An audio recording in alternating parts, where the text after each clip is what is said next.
happy readers. Today I'm going to start something new, something a little bit different. I'm going to start talking about Pretty Little Liars, the TV show. I know it's, book to TV show. Gotta make it work. Anyways, these are going to be reaction videos.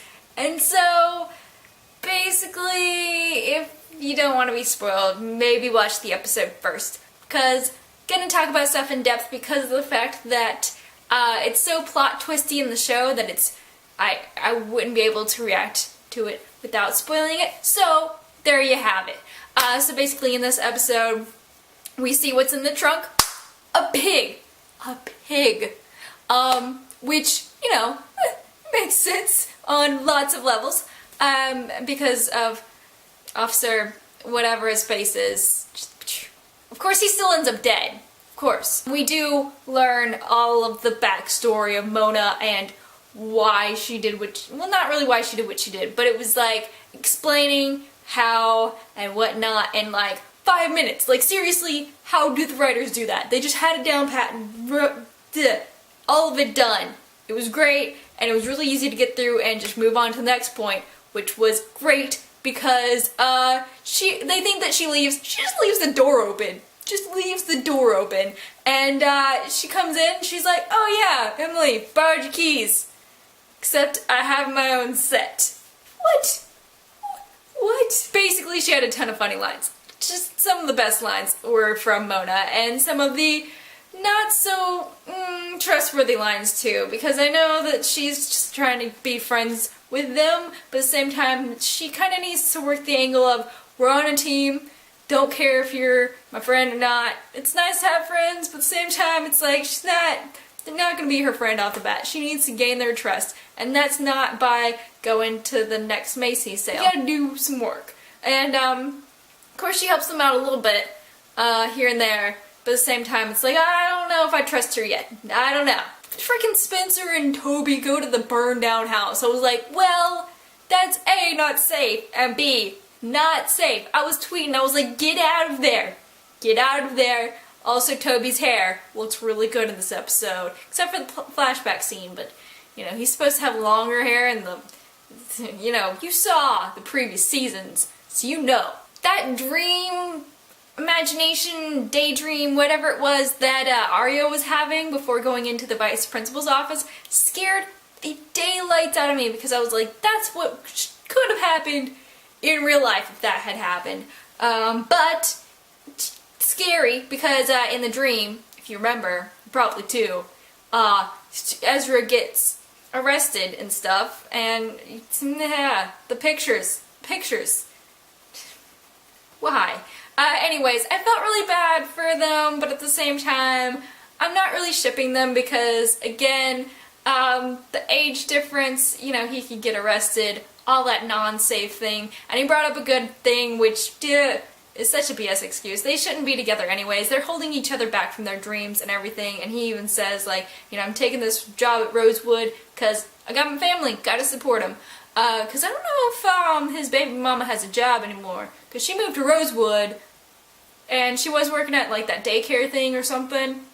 I don't know. Basically, whatever's going on there. Don't know. But, kinda, it sucks that they have to be in the same building together, but you gotta figure out some way to keep, what's his name? Ian Harding on the show, because it's a pretty face. Pretty face. Love those freckles.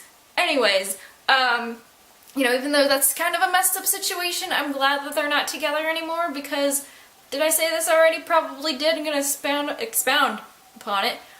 Basically, I felt like they were holding each other back in previous seasons and stuff, like any goal they wanted in life, it was like, oh, but I want to be with my, Ezra, Ario, blah, blah, blah, and I'm just like, you're holding yourself back, and like, even, Mr. Montgomery, trying to remember his name, I always forget his name, just a forgettable name. Anyways, basically he's like, when he's really mad at them and whatnot, I think, he's like, why are you holding yourself back? And, Ezra's just like, oh, I love your daughter, and he's like, ugh, really? Because, like, I think Mr. Montgomery, like, even though it came out real harsh, and what's his name? The actor who plays him can play some dark characters, it seems like. But yeah, I was like, dude's right. Dude's right. This is gonna be real quick. You know, a lot of people ship them, but really? I'm wondering where Caleb is, because although Hannah is saying, you know, he's going to find his dad, he's going to hang out with his mom, blah, blah, blah, blah, blah, we haven't been told if he's coming back at all, which is not super weird, but we know that he's going to be there for the Halloween episode, because that's when it splits off and he's driving off into the sunset to Ravenswood. But hopefully he comes back, because I want to see that. I want to see the face. That face. Also, Queen of Hearts. I mean, after the season finale, with all that stuff that they found out, especially with like Melissa and Blind Girl and Detective What's-His-Face being all friends and stuff, Milton? Whatever his name is. It's too many characters. Anyways, knowing all that, it wasn't super surprised, but at the same time, I don't think that she killed anybody? I don't know. It's like, you're not sure if Melissa and Shayna and, what the heck is her name? The freaking blind girl. And everybody's gonna be like, it's her name. Duh, Liz. But, freaking, I think that they're separate from A, and I think they're separate from Redcoat, but still kind of under Redcoat's thumb in a way. I'm not sure how to explain that, but I'm thinking that somehow they're all in this together. Am I right? I think I'm right. Because even though we don't see Melissa's face for sure for the Queen of Hearts, I'm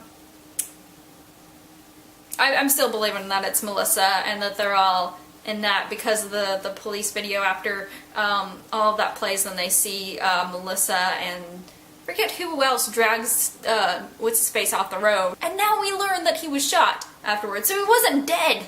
He was not dead. But later on he got dead. That's bad.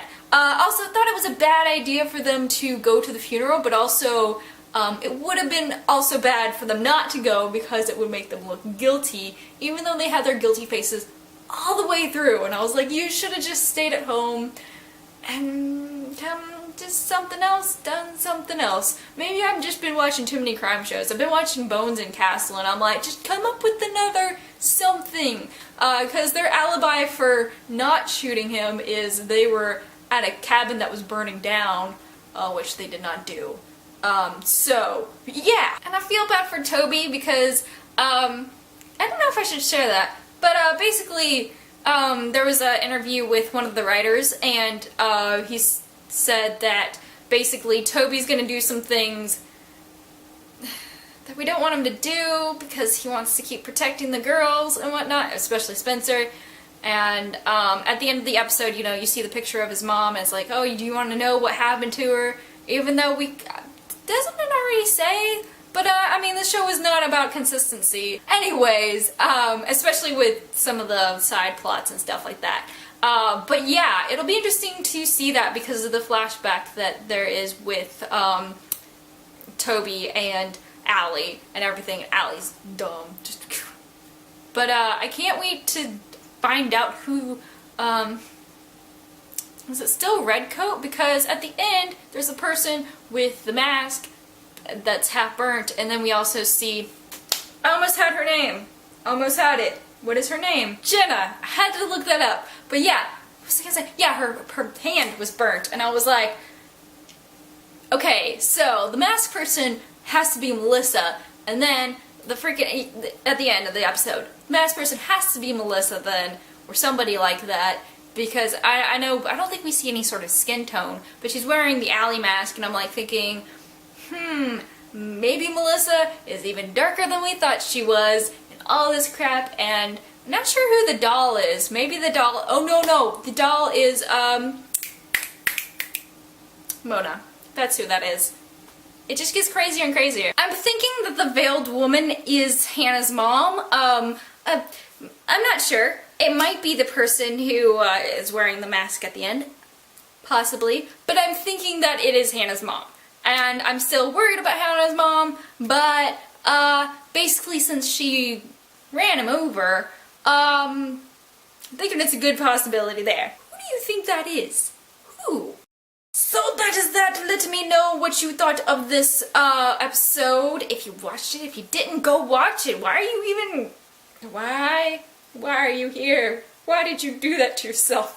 Basically, the show, like, it hinges upon plot twists, and so, yeah, I hope you're all having a great day. Hope you enjoyed the episode. Hope you enjoyed this video. Let me know what you think. I'm gonna do this every Tuesday, so you better get ready for this.